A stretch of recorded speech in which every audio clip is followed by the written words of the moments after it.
And 9 of the 13 players that would play for the Lions this tour got their first cap under Joe Schmidt. Yeah, Roy O'Connor in the Sun Independent on that, I quote here: "The two men worked together for 3 years and remain in contact, but they do not give off an impression of being particularly close."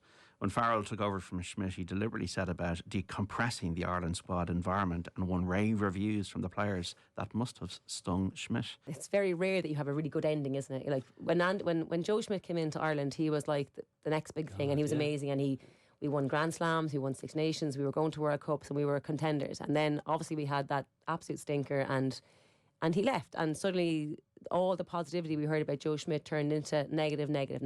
But I remember covering some of the Leinster games under Schmidt, and they played an all singing, all dancing brand of rugby. Like, remember they played were Ulster in the final, hammered them. Yeah, but they were brilliant. And by the end of it, there was, again, the revisionism had Joe Schmidt kind of just passing the ball backwards and mauling try. And you're sitting there going, that bore no resemblance to what happened for so much of his term. And I think clearly the dynamic fractured a little bit with the players. And when you lose, it's like losing an element of the dressing room.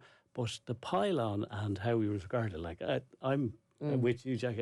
I thought it was incredible. Great. He did an amazing job for so long. And 9 of the 13 players that would play for the Lions this tour got their first cap under Joe Schmidt. But I do think when the match, when the first test starts properly, people will tune in because Ryder we're Cup all style. It's the Ryder Cup of the Ryder Cup of rugby. But we're saying there's so much live sport on, like from Netflix, obviously streaming in the middle of the night. So you can do to Croker. The people know, particularly your TV audience and your floating voter, which is a lot of people. You'll pick your battles, and I think the people will tune in to the tests. And to be fair, the people they did set out Dublin. So you can't argue with popularity. I just find it is a bit saccharine.